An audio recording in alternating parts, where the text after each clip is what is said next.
to the Potscast. It's a very pottery heavy episode this week, and I would like to give you a quick update on the building. There are new things happening, fingers crossed, and I will give you more information. Hopefully next week I'll be able to give you a plan. And I've been working this week with local clay that I've processed, some British clay, and their coloured slip waste. You know, the water that I rinse my brushes out when I'm doing my coloured slips. I finally had enough to dry out and wedge in. So I've been making pieces with those three clays marbled together, because I don't know what colour the reclaimed clay is going to be. I don't know. I'm guessing it's going to be like a dark brown or a black, because that's what always happens when I use my wastes, because it's so many colours all mixed together. Eventually you're just going to end up with black. But you know what? I actually love the idea of black clay.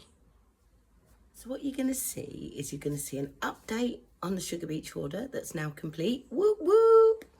And then I'm going to show you what I've been making. Now, all the things I've been making for me, and the very last thing I've put in has been my ninja day of work today, because you'll notice I'm dressed properly.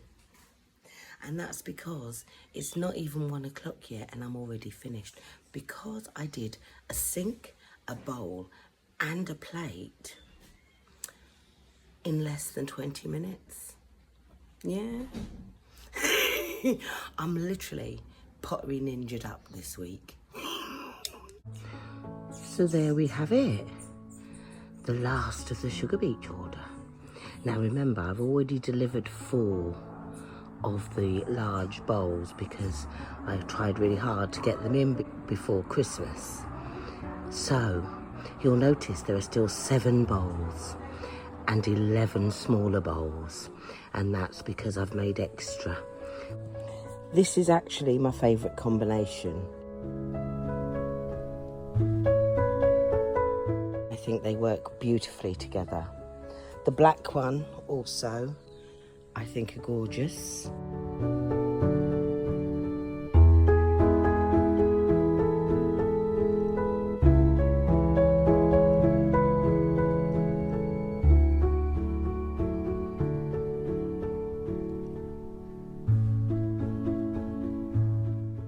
And these are the leftover 4 try bowls. Aren't they lovely? So I've decided those are the finalists. They're the pieces I'm taking to Sugar Beech.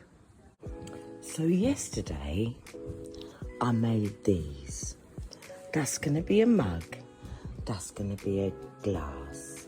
And then I made 2 lids by eye. Remember, by eye. I'll show you how I did it. This is me making the mug form. I've got the camera in a different angle. I realised it wasn't a good angle, so I changed it for the next one.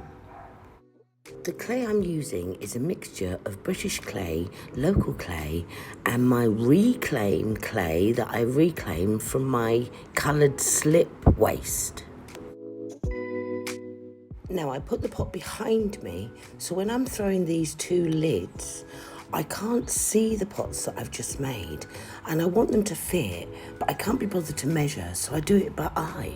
So they've spent the night and they've dried up a bit, and I think, yep, they come off the board. Okay, they don't. No, they don't. But these come off, so let's see if they fit. This is, I think, going to be fitting in here. Oh, look at that.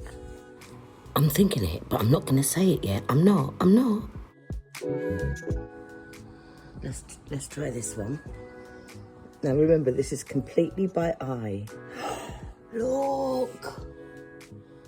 I'm sorry, is that not absolutely perfect? This is now what the mug looks like, and this is now what the glass looks like.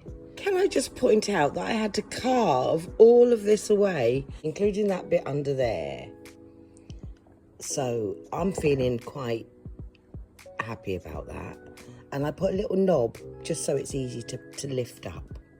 Now the interesting thing is I always like to put a little mark so you know where the bits fit perfectly.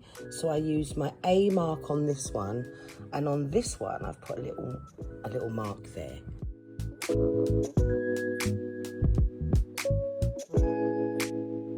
Honestly, I feel like a pottery ninja. Now this is my most pottery ninja working session that I've ever had. I literally had to slow it down so you can see it. It happened so quick on the time lapse. Yesterday I worked for 2 hours, couldn't get a bloody sink made. I plopped the ball on the wheel today, 15 minutes later, boom, got a sink. And then I had a big ball of clay left, so I thought I'll throw it off the hump.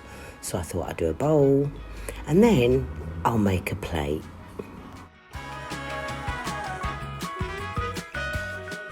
There you go, 30 minutes, bish bash bosh, done. And finally, I'm going to show you the development of my coloured slips, because I keep trying to tell people, if you want to do even coverage, if you want to get a nice block of colour, don't use underglaze. Use coloured slip at greenware, and then you can just dip it in a transparent. It makes it so much easier than fiddling around with loads of different underglazes. Just a suggestion. But here they are, my coloured slip colours. As a little guide, this is what it looks like on greenware. This goes from cobalt, purple, aqua, green, yellow, orange, red. So now it's been in the kiln to cone 04, that's bisqueware. See how the colours have developed. And here it is, glazed and out of the kiln, having been up to cone 7. I like my colours bright. This episode of the Potscast was carefully assembled by me, Amanda, on the island of St Lucia. Bye.